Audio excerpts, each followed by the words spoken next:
En el siguiente panel, La esperanza y el cambio de rumbo del Congreso de la República, contaremos con la participación de Carlos Alonso Lucio, aspirante a la Cámara de Representantes por Bogotá. Óscar Darío Pérez, representante a la Cámara por el Departamento de Antioquia.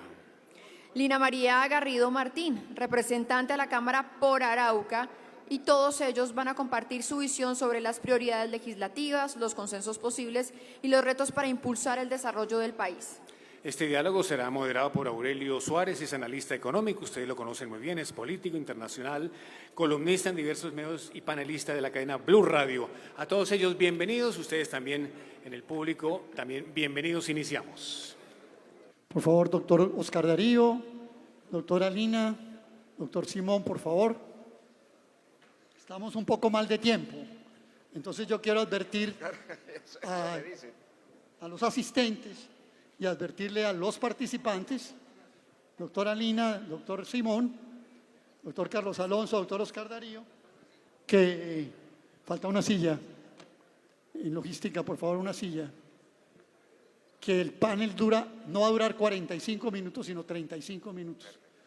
¿Sí? Sí. No, aquí no va a haber saluditos. Yo quiero empezar, mientras nos ponen la silla, quiero ir mencionando unas cosas que hemos acordado para este panel. Lo primero es que este no va a ser un panel complaciente. Es decir, no vamos a preguntar obviedades. Los participantes, quiero comentarles, tienen de antemano recibido un cuestionario que se les mandó a cada uno, haciendo énfasis en los problemas o en las áreas en las que se han desenvuelto en su vida pública. Yo le pido a los asistentes que tengamos en cuenta lo siguiente. Estamos en este panel a 20 de julio del año 2026. Ya dijeron todo lo que iban a decir de los gobiernos y lo que nos van a presentar aquí los futuros congresistas es lo que ellos proponen en áreas específicas sobre las que se va a preguntar. O sea, aquí no va a haber discursos de que es que me comprometo yo en esta área con base en las preguntas. No es un balance del gobierno, no. Es usted fue elegido congresista, usted fue elegida congresista, entonces en esta área, ¿cómo está? Tercera cosa, y para empezar, quiero agradecerle al doctor Jaime Alberto Cabal que me haya invitado a moderar este panel.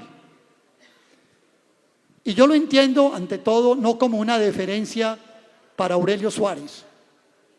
Voy a dar unos nombres y voy a decirles qué significan esos nombres.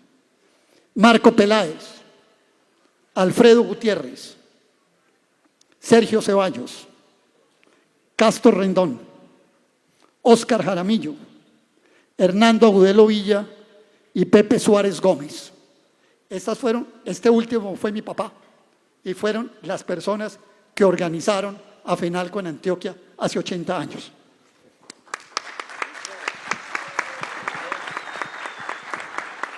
Empezamos entonces. Vamos a empezar con el doctor Carlos Alonso Lucio. Primera pregunta. Usted ya fue congresista en pleno proceso 8000 y conoce los vicios de la política y en particular la forma como la división de poderes se ha vuelto en un contubernio de poderes. Tanto en esta legislatura, donde trascendió hasta el delito, como en casi todas las anteriores. ¿Cuál es el método parlamentario que usted tiene estructurado para contribuir a devolver la norma democrática de Montesquieu a ese pilar constitucional? No solo en su comportamiento, sino en la vigilancia con las demás fuerzas políticas y como si su candidato, al que ya adhirió, gana la presidencia y busca, como los otros, la cacareada gobernabilidad. 3 minutos, doctor Lucio. Aurelio, muchas gracias por la pregunta. Lo primero, antes de contestarla, quiero recordar, hace 2 años fui invitado al Congreso de FENALCO y desde entonces ese Congreso de FENALCO, liderado por Jaime Alberto Cabal, ya mostraba un gremio decidido. Hoy, este que se ha convertido en estos años en uno de los principales foros de la democracia colombiana, más allá de un congreso gremial, es un foro de la democracia colombiana. Me parece que hay que hacer un reconocimiento profundo porque, si bien es cierto, hoy enfrentar a este gobierno es un acto importante, hace 2 años era un acto muy valiente y solitario. Hoy hay muchas más voces enfrentando a este gobierno. En aquel entonces, FENALCO era una voz solitaria que me hace recordar un verso de Borges en el canto a Jacinto Chiclana que dice: nunca nadie se ha arrepentido de haber sido valiente. Contesto entonces la pregunta de Aurelio. Mire, escuchando ayer las palabras del doctor Mauricio Gaona y hoy las palabras del doctor Ibáñez, que hacen una evaluación de la necesidad y de las fortalezas institucionales para enfrentar esta agresión antidemocrática, y dentro de lo cual se exalta el tema del equilibrio de poderes y los contrapesos. Yo creo que hay un término que también tenemos que ponernos en la cabeza, y es el término del control político. Y esa es la razón por la cual decidí volver a presentarme al Congreso de la República y muy puntualmente a la Cámara de Representantes, después inclusive de haber sido senador hace unos años. Y es que el control político, a mi juicio, es tal vez el déficit mayor desde el punto de vista institucional de esta coyuntura.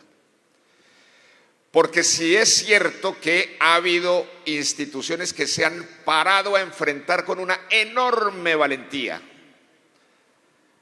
la Corte Constitucional, el Consejo de Estado, la Corte Suprema en puntos específicos. Lo cierto es que en el Congreso ha habido lo que a mi juicio es un déficit de capacidad de cumplir con su función constitucional del control político. Me explico. Ha habido hechos valientes que el país ha reconocido y exaltado. Por ejemplo, haber hundido la famosa ley de la salud del gobierno en la Comisión Séptima de Senado. O haber, por ejemplo, frenado desde los partidos y enfrentado el tema del zarpazo de la constituyente y ese tipo de elementos. Pero lo cierto es que el Congreso tiene instrumentos mucho más determinantes que no ha usado y que están en la Constitución. Primero, por ejemplo, me quedan 20 segundos, doctor Lucio. No ha sido posible que utilicen la moción de censura de los ministros. Si el Congreso de la República no ha decidido aplicar la moción de censura a casos como el ministro de Salud o a casos como el de ministro de Defensa y la tal paz total, eso no requiere de reformas constitucionales, eso requiere de decisión política. Y en ese orden de ideas, yo creo que lo fundamental y la intención de llegar el 20 de julio, Aurelio, al Congreso, es decir, apliquemos en serio la Constitución, comenzando por una deuda política que tiene el Congreso con la sociedad colombiana, que es el juicio político a los delitos cometidos por Petro durante su gestión de gobierno. Gracias, doctor Lucio. Me quedó debiendo el pote de mermelada. Me quedó debiendo el pote de mermelada, que es el que ha hecho tanto daño. Doctor Oscar Darío, usted ha sido casi miembro permanente de las comisiones económicas del país en los últimos 25 años, con algunas interrupciones. El exdirector de la DIAN, Orlando Villabona, acaba de presentar en la Academia Colombiana de Ciencias Económicas un trabajo denominado Colombia, Sistema Tributario Agotado, cuya tesis central es que los impuestos en Colombia son el rubro más importante de los ingresos relacionados con el presupuesto general de la nación. Para 2024 representaron el 62,7% de ellos. Sin un recaudo adecuado, dice Villabona, no habrá recursos para cubrir y financiar los programas necesarios del Estado, como educación, salud y infraestructura. En ese sentido, propone evaluar cada beneficio tributario, establecer leyes estrictas para la evasión, incentivar el sector industrial y modernizar los sistemas de información de la Administración de Impuestos. ¿Está de acuerdo con Villabona? De ser así, ¿qué propone que no se haya hecho? Y si no está de acuerdo, tiene un diagnóstico distinto, por favor detalle los montos que ayudarían a equilibrar las finanzas públicas acorde con sus propuestas.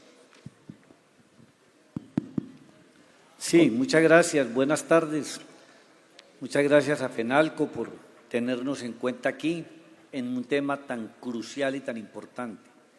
Yo estoy seguro de que no hay nadie aquí que no esté preocupado por el tema de los impuestos, por el tema tributario, por la inseguridad jurídica, por los tantos complejos sistemas a los que se tiene que ver enfrentado cada que presenta una declaración tributaria, sea ella IVA, retención en la fuente, renta, sea información exógena, sea impuesto de patrimonio, dividendos, en fin, esa es una situación gravosa que viven todos los contribuyentes en Colombia. El estudio al que se refiere el doctor Villabona es un estudio bien elaborado, pero con unos criterios que no dejan de ser teóricos. De llevar ese estudio a la praxis, ojalá muchas cosas de ahí se deben desprender y se deben aprender. Claro, la contribución mayor al presupuesto en un 64% proviene de los impuestos. Yo traigo unas gráficas, pero no voy a pasar eso, pues en 3 minutos que podré mostrar. Pero simplemente enumeremos. Tenemos un déficit fiscal que galopa, particularmente, así no nos refiramos a este gobierno, particularmente a este gobierno. Vamos a cerrar con el 8% del Producto Interno Bruto. Eso es un descalabro nunca visto en la historia fiscal de Colombia. Nunca, y por una razón sencilla, porque aquí somos pródigos, o es pródigo el gobierno en gastos, y es muy bonsai, muy insuficiente en ingresos. Le gusta presupuestar por lo alto, pero nunca se cumple, y gastar por lo alto, que siempre se cumple. Ese déficit fiscal implica un mayor esfuerzo tributario, y por eso hoy tienen en el Congreso dizque un proyecto de ley de financiación que yo casi que estoy seguro de que el Congreso no va a pasar. Y yo hago parte de las comisiones económicas y hemos hablado entre nosotros, y yo le auguro que ese proyecto está muerto, aún lo hayan presentado. Y presenta el doctor Villabona la diferencia en los impuestos de la OCDE y Colombia haciendo parte de ella, que las personas naturales aportamos el 20% de la tributación del impuesto de renta y las personas jurídicas el 80%, y que debería ser al revés. Ese es un tema discutible, pero como me dijeron que hablara del informe del doctor Villabona, voltear esa proporción es imposible. En Colombia es imposible. Habla de la profundidad tributaria, que en Colombia apenas es del 16%, cuando hay países como Noruega que es del 32%. Claro, es que nosotros somos muy diferentes. Quisiéramos aumentar esa proporción, ojalá lo pudiéramos lograr. Yo considero que sigue siendo baja. Una profundidad tributaria del 16% es muy marginal, y eso es producto de los grandes vacíos en esa tributación y la enorme evasión tributaria. Habla de las reformas tributarias desde el año 90. Llevamos 32 reformas. Eso debería ser avergonzar a cualquiera, incluyéndome yo, que he participado en las últimas 20. Y no hay un estatuto más enredado que el estatuto tributario. 20 segundos, doctor. Quiere decir que lo hemos hecho bastante mal. Los gastos tributarios como proporción del PIB. Aquí es un punto importante para que tengamos en cuenta. Él dice que el gasto tributario son las exenciones, deducciones, rebajas, descuentos tributarios. Y eso vale 130 billones. Tiene razón. pero se le olvida decir algo. De los 130 billones, casi 80 son IVA. Y aquí casi tumban un gobierno porque presentó un proyecto de reforma tributaria que incluía el IVA. ¿Cuál será el gobierno valiente que va a hacerlo? Bueno, doctor Pérez, espero que no sea con su voto en la próxima reforma No, tributaria. yo creo que vamos a… ese voto, pues, el mío yo ya lo canté, pero le garantizo que todos vamos a pensar muy parecido. Pero ya cumplimos. Para la próxima puede complementar, ¿le parece? Para no cortar. Complemento en la próxima. Sí, para no bueno, cortar. Gracias, pues. Doctora Lina María Garrido, usted proviene…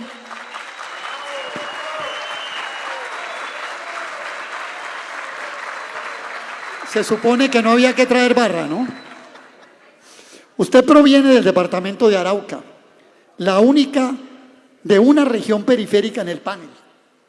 O sea, todos los que están aquí son de Medellín o de Bogotá, de alguna manera centralistas. La doctora Garrido es la única que viene de una región periférica. Una región en la cual el Producto Interno Bruto en 2024 fue de 8,98 billones de pesos. Y de ellos, 5,63 fueron petróleo, más el sector agropecuario suman el 63% del PIB de Arauca. Un factor determinante para crecer y diversificar la economía sería una adecuada integración con Venezuela. ¿Puede usted denunciar unas de políticas que lideraría o acompañaría para que el objeto integrador en zonas limítrofes sea positivo y pueda conseguirse? ¿O antes bien considera que en las actuales condiciones internas y en la relación con Venezuela esto no es factible? Hola, hola, muchas gracias. De verdad que me siento complacida hoy de estar aquí con ustedes. Gracias por la invitación. Y quiero empezar diciendo que si el 20 de julio olía a azufre en el Congreso, hoy aquí huele a libertad y victoria. Me disculpo con el doctor Aurelio si de pronto me salgo un poco del protocolo y de las reglas, pero debo decirles a ustedes que como vengo y me siento privilegiada aquí al lado de mis compañeros de ser la única mujer en el panel, que vengo de un departamento fronterizo, yo no puedo pensar a partir del 20 de julio del 2026, porque sería saltarme la tarea que estoy haciendo en este momento. Y para que haya una verdadera integración entre Colombia y Venezuela, pues lo primero que tenemos que hacer es que ojalá Estados Unidos saque a Maduro, saque a Diosdado Cabello, saque a Padrino López, porque es una asociación criminal que está usurpando el gobierno de Venezuela.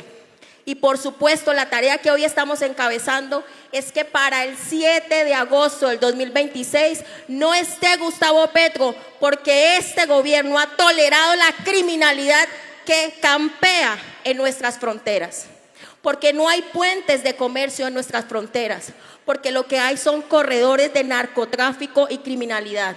Y créanme que lo que yo estoy diciendo pone en riesgo mi vida y la de mi familia, pero Colombia y lo que ustedes han demostrado, empresarios, vale la pena. Y para que eso suceda y que podamos ver un comercio próspero y una integración que lleve crecimiento a nuestras fronteras, necesitamos tener socios, vecinos democráticos y con instituciones fuertes. Que haya una consolidación de la seguridad, que haya seguridad jurídica, que sepan realmente que ahí en esas fronteras necesitamos cumplir la deuda histórica, que haya conectividad vial y que ese sueño que en su momento le vendieron a los araucanos, que por su posición geoestratégica íbamos a hacer un paso fundamental y obligatorio entre Caracas y Bogotá. Yo hoy le pido a quien quiera ser presidente de la República que diga quién va a ser el próximo embajador, porque cuando gane las elecciones tendrá que irse a Venezuela, cuando ya, créanme, muy pronto esté instituido el gobierno de Edmundo González y María Corina Machado. Esa va a ser la verdadera relación democrática y de integración que nosotros, como población de frontera, vamos a ayudar a fortalecer y a desarrollar. O sea que usted dice que no es factible. Mientras nadie puede negociar con un narcodictador como lo es Nicolás Maduro. Pero le cuento una cosa, yo aspiro a que esa exhortación que usted hace de Trump nos puede crear más problemas de lo que resuelve, ¿no? Le dejo la inquietud.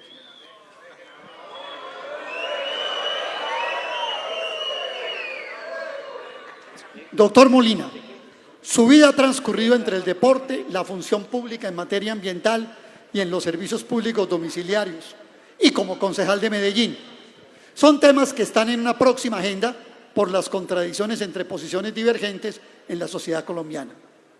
¿Cuál será su posición en temas como cambio climático, consulta previa, fracking, licencias ambientales, zonas de protección para la producción de alimentos, como la que han declarado en Jericó, que es su departamento Antioquia, y exploración de hidrocarburos, para mencionar los temas más contenciosos? Si es contraria a las políticas aplicadas al respecto del gobierno actual, ¿cuáles serán los ejes de un modelo diferente y cómo garantizará que Colombia cumpla con los compromisos que tiene suscritos desde el gobierno de Iván Duque en el Acuerdo de París?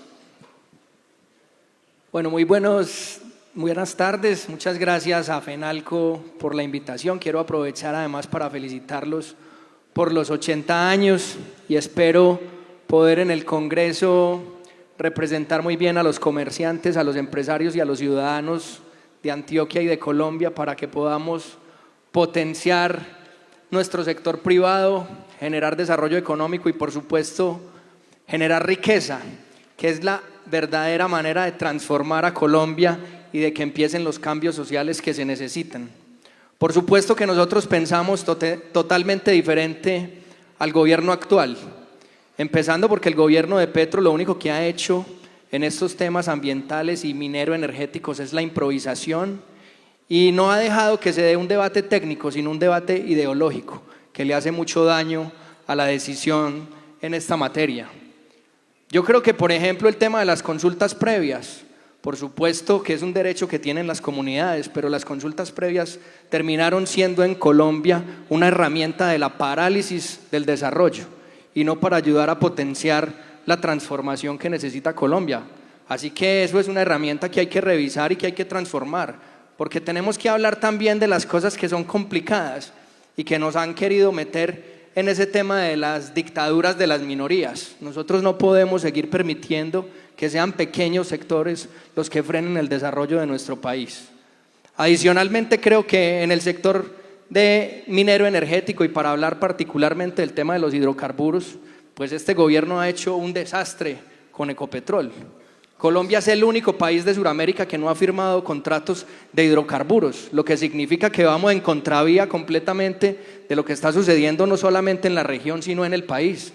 Necesitamos potenciar nuevamente Ecopetrol y permitir el uso de nuevas tecnologías como el fracking, que han potenciado, por ejemplo, en los Estados Unidos mucho el sector petrolero. Claro, hay que hacer estudios técnicos, hay que analizar cuáles son las implicaciones que eso tiene frente al medio ambiente, proteger nuestros recursos y nuestros ecosistemas estratégicos, pero no podemos más dejar que a través de un discurso ideologizado nos frenen el desarrollo. Creo que hay asuntos muy importantes en esa materia que hay que seguir trabajando. Por supuesto, Colombia necesita trabajar de manera seria y rigurosa en un proceso de transición energética, pero esto no puede ser más con discursos de gente que se cree líder mundial en la lucha contra el cambio climático. Esto tiene que ser a través de aplicar la ciencia, la tecnología, la innovación y el conocimiento en favor del desarrollo de Colombia. Gracias, doctor Molina. Tiene usted razón. Tal vez una de las principales destrucciones que hay que empezar a reconstruir desde el 20 de julio de 2026 es Ecopetrol. Es tal vez de las destrucciones más graves para el país que se han hecho.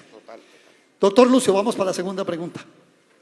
Las decisiones de la JEP, tanto sobre el secretariado de las FARC como sobre los militares del Batallón de la Popa, han sido cuestionadas por las respectivas víctimas e incluso por organizaciones internacionales.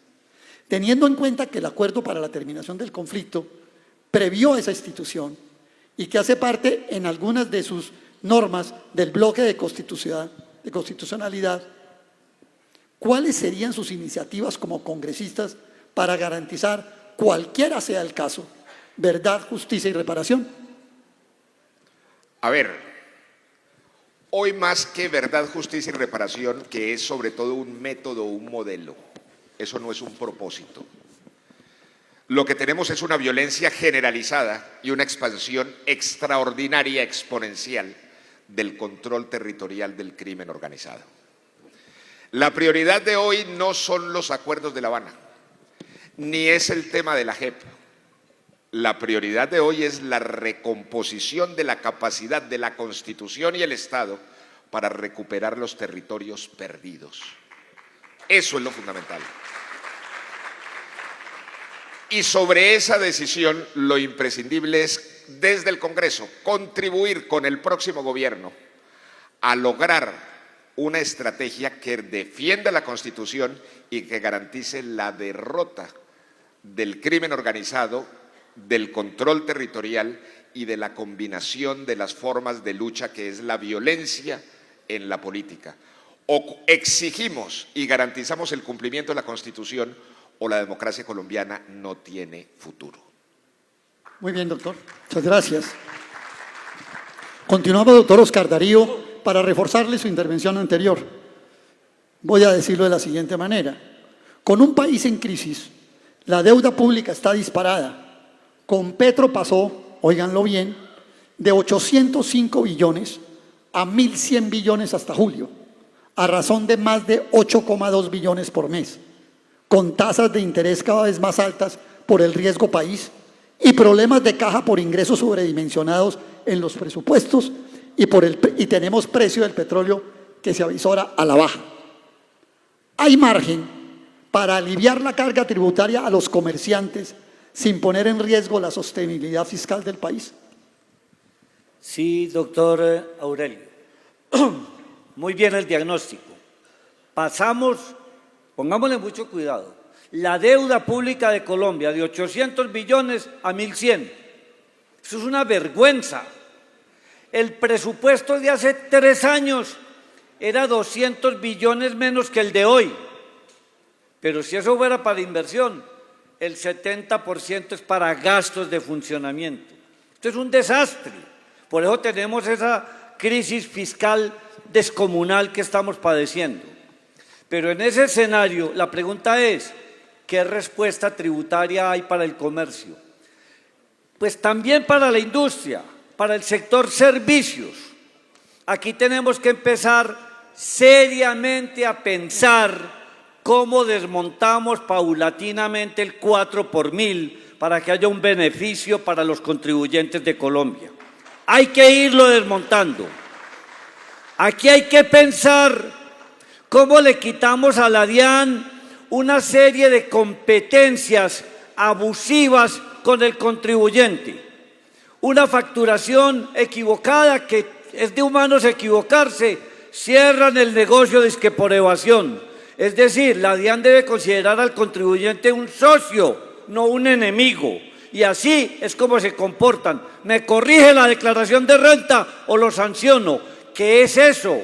Tenemos que instrumentalizar un régimen tributario justo, que tenga una relación entre el sujeto activo y el sujeto pasivo. ¿Cómo así que el gobierno, el Estado, se está financiando, incrementando la retención en la fuente 3 veces? Díganme, ¿a quién de ustedes no le aumentó la retención en la fuente con el decreto al cabalero y fiscalista que acaban de firmar? Multiplicaron la retención en la fuente por 3 y vayan a la devolución cuando les toque una devolución. Lo visitan, le hacen una visita de fondo, lo hacen renunciar a la devolución. Eso se llama expropiación. Tenemos que hacer retenciones en la fuente justas y que cuando haya saldo a favor se devuelve de forma automática. No hay que ir a hacer vueltas allá. Automáticamente se le debe abonar a la cuenta del contribuyente con intereses. Gracias, doctor Pérez. Muy amable. Bueno, les voy a cerrar diciendo esto. Tranquilo. Bien pueda, no hay problema. Tenemos que tener una relación DIAN-contribuyente justa. Y les iba a decir una cosa final. Las tarifas de impuestos, mientras más altas, no garantizan más recaudo. Hay que bajar la tarifa corporativa del impuesto sobre la renta al 30% y a las pequeñas empresas, pequeños comercios, al 20%. Eso está bien. Es una muy buena idea la tasa de renta diferencial. Es excelente idea la tasa de renta diferencial para las empresas. Me parece una gran idea. La respaldo desde hace mucho rato, la he respaldado. Doctora Garrido, En Arauca el papel de las regalías es fundamental. 52% se ha invertido, según la Contraloría, en proyectos de transporte y vivienda, ciudad y territorio.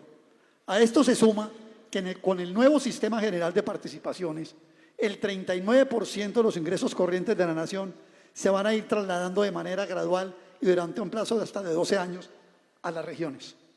¿Qué competencias cree usted que sería prioritario asumir y por qué y qué mecanismos y medidas estaría dispuesta a proponer para que con base en las experiencias negativas pasadas, incluso con contratación a favor de grupos ilegales en su departamento, desde su posición de congresista, permitiría un control efectivo y eficaz? Bueno, Arauca le salvó la economía al país cuando apareció el petróleo, el oro negro, y nuestras regalías nos ayudaron a construir carreteras, vivienda, acueducto y colegios. ¿Que se han robado la plata? Sí, y con ese argumento la centralizaron, las arrebataron y nos volvieron mendigos de nuestros propios recursos. Y quiero dejar el mensaje claro: la corrupción no es de Arauca, la corrupción es de todo el país y ese es un cáncer que nos carcome. Y ahí es donde nosotros tenemos que resolver. Hay que hacer una verdadera transformación y reforma a la justicia, porque si no hay justicia no hay paz social. Resulta entonces que queremos cero corrupción, pero 100% de impunidad. Soy de las que cree que el Estado debe achicarse y debe entregarle mayor autonomía a las regiones, a los departamentos y a los municipios, que son los que conocen perfectamente la realidad. Pero para evitar que se sigan robando la plata, debe haber acciones contundentes, debe haber una justicia especializada. Magistrados, jueces y fiscales atiborrados de procesos deben estar exclusivamente para perseguir a quien con la confianza de los ciudadanos tiene que custodiar los recursos sagrados y se los roba. 60 billones al año se pierden en corrupción.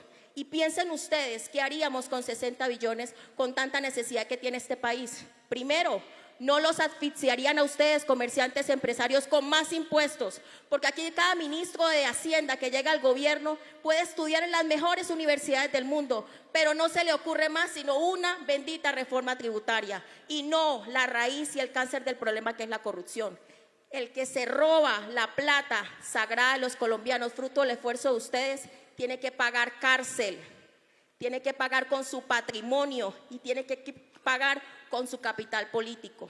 Doctora. Si nosotros queremos de verdad justicia en este país, ese cáncer de la inseguridad y la corrupción tiene que terminarse y no seguir dando discursos lights cuando sabemos que eso hoy nos tiene rajados en muchos sectores porque la plática se está perdiendo. Nos quedó debiendo las competencias, ¿no? Las competencias que deben asumir los departamentos nos las quedó debiendo. Si le hacemos caso a la Constitución, debiera tenerlas todas, Bueno, ok. las regiones. Doctor Simón, su vida ha transcurrido entre el deporte y la función pública en materia ambiental.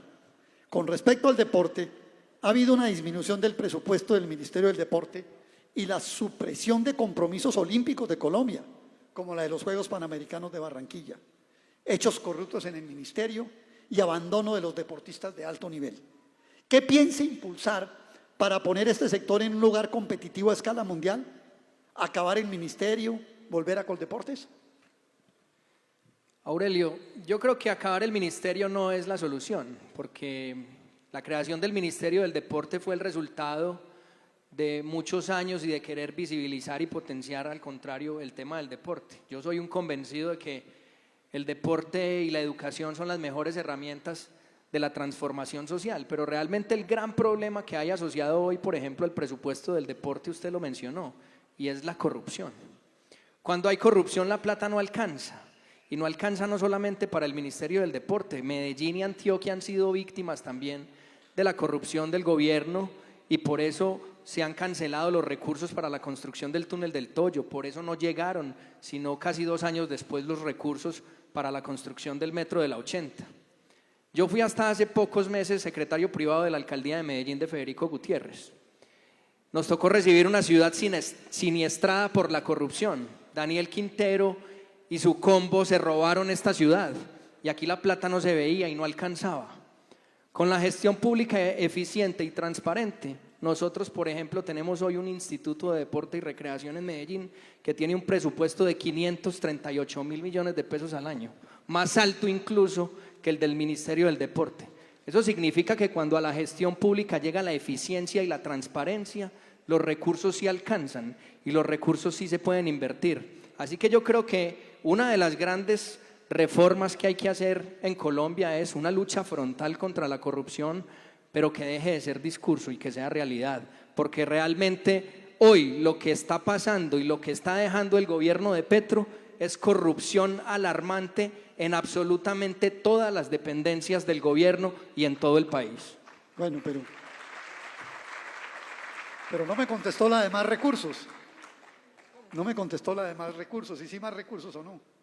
Claro, más recursos, Ok. por supuesto. Es que cuando la plata se invierte bien y no se la roban, hay más recursos Ok. para todos. Nos quedan 4 minutos. Entonces le voy a pedir respuesta de 1 minuto. Una extra de 1 minuto para que terminen de ganarse los votos, porque aquí están ustedes son los únicos que se han venido a ganarse votos acá. Doctor Carlos Alonso, usted fue beneficiario de un programa de amnistía cuando era militante del M-19. ¿Se opondría a un nuevo proceso de reinserción política de cualquier grupo político armado? A ver, vengo de un proceso de paz, del M-19, año 90, 89-90. Después contribuimos a la construcción de una nueva constitución, la del 91. Y esa constitución nos comprometimos a hacerla respetar, primer elemento. Segundo elemento, lo que ha mutado el conflicto de ese entonces a hoy es como si fuera otro país. Y después, además de la barbaridad que llama el gobierno paz total, que para mí no me cabe la menor duda, nunca fue paz total, sino milicianización. Hoy no es el momento de las negociaciones, sino de la victoria sobre los violentos en el país. No Gracias. es el momento de la negociación. Gracias, doctor Lucio. Doctor Pérez, para ponerla breve, el sistema fiscal colombiano se ha movido en el famoso paradigma de que me prestan para pagar y pago para que me presten. Así es. ¿Cómo salimos de eso? Mire, realmente es una vergüenza que uno hoy con este nivel de servicio de la deuda, ¿vale? 112 billones en el presupuesto, pues hay que endeudarse para eso. Por ahí están haciendo unas operaciones en francos suizos peligrosísimas, haciendo malabarismos financieros. Pero la verdad es que mientras en Colombia no haya crecimiento económico, que es el mejor sistema para recaudar más y para redistribuir riqueza, mientras no haya inversión, mientras no haya ahorro, que ambos, inversión y ahorro, vienen en caída perpendicular en este gobierno, aquí no vamos a tener posibilidades de crecimiento económico y por lo tanto de riqueza para repartir. En ese sentido, tenemos que tener un gobierno que gane confianza internacional. Decía aquí Mauricio Cárdenas ayer, que hay una bomba fiscal que si explota no se salva a nadie. ¿Quiénes están esperando para que no explote? La comunidad internacional nos está dando la espera para que elijamos bien el próximo año. No solamente gobierno, sino también Congreso de la República. Escojan bien. Yo ofrezco también mi propuesta de defender las causas de los empresarios, de defender sus justas aspiraciones, justas, porque también hay que pagar impuestos, pero también ser un intérprete de las absolutas necesidades del sector privado y de la libertad de empresa que este gobierno se empeñó y logró opacar en muchos casos. Es un persecutor del sector privado. Gracias. El próximo gobierno va a ser libertad para la empresa y para el sector privado. Gracias. Un pequeño dato.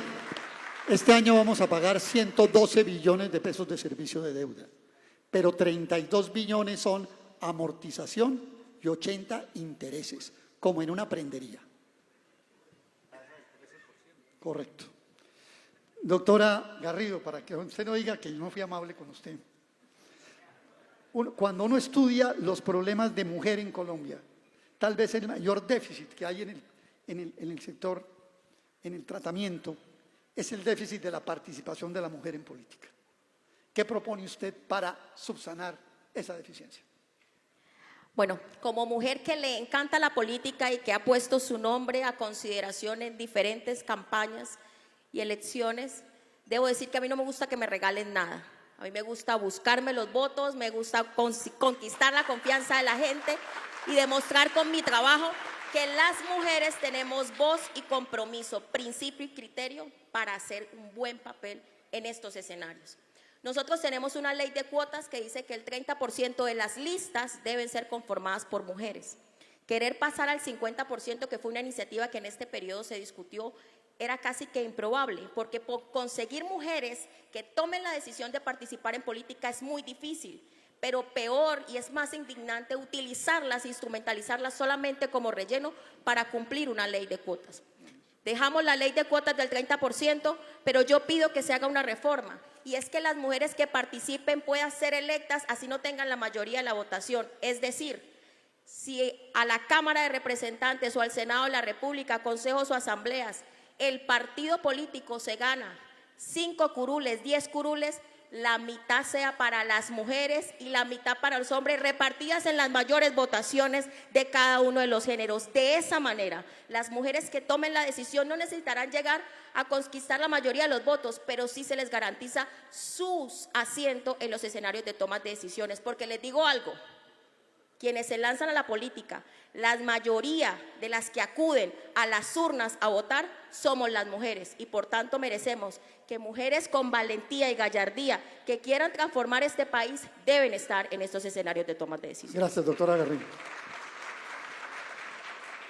Doctor Molina, su carrera política se gestó en el Centro Democrático y ahora tiene un puesto directivo en Creemos, incluso de escala nacional.